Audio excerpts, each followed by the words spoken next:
Today, we're diving deep into Sapiens, a brief history of humankind. And we're tackling the big question, the one the whole book is built around. Right.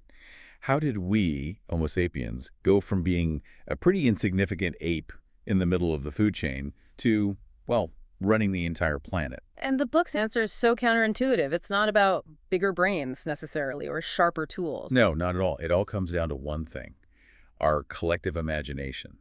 And that's our mission for this deep dive, to really get a handle on this secret weapon and how it completely changed the game for our species. Okay, so let's unpack that. Imagination as a weapon. It sounds a bit abstract. I mean, a skeptic would say controlling fire is real, a spear is real. How can an idea be more powerful than that? Well, that's the core of the cognitive revolution, which the book dates to around 70,000 years ago. It wasn't about a physical change. It was about our new ability to think symbolically, to create and believe in what the author calls imagined realities. Imagined realities. That sounds like fantasy almost, like daydreams. It does, but it's much more powerful. Think of it like this. You have objective reality, a river, a tree. It's there whether you believe in it or not. Sure. Then you have subjective reality, like a fear you have or a private thought. But imagined realities are intersubjective. They only exist because a huge number of us agree to believe in them together. So you're talking about things like money. Money is the perfect example. A dollar bill is just a piece of paper. It has no objective value. But because millions, billions of us believe it has value, it does.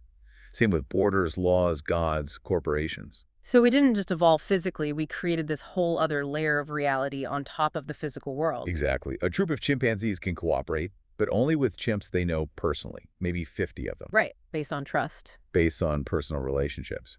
But because millions of humans can all believe in the imagined reality of, say, a country or a law, we can cooperate in massive sliceable numbers. That's our superpower. That's what left every other species behind. That link it's brilliant. Shared stories lead to mass cooperation. But this is where the book introduces a really unsettling idea, a paradox. If we got so good at cooperating, why did progress so often mean more individual suffering? Yes. This is the hidden cost. The classic example is the agricultural revolution. From the perspective of the species, it was a massive success. Of course. It allowed for cities, specialization, civilization itself. It did. It fed more people. But for the average individual farmer, it was, frankly, a terrible deal compared to their hunter-gatherer ancestors. How so? They worked longer hours doing back-breaking labor. Their diet became much less diverse, mostly just wheat or rice. And living crowded together meant disease spread like wildfire. So the species as a whole got more powerful, but the life of the individual person often got worse. Harder, less healthy, and arguably less fulfilling. It completely forces you to rethink what progress even means. Wow. Okay, so bring this all home. What does this mean for us today, for you listening? What's the takeaway here? I think the most powerful takeaway is to look around and consciously question the imagined realities you live by. The stories we take for granted. Exactly. The structure of a 9-to-5 job, the definition of success, the authority of institutions. These aren't laws of nature. They are collective agreements. And the powerful thing is, agreements can be renegotiated.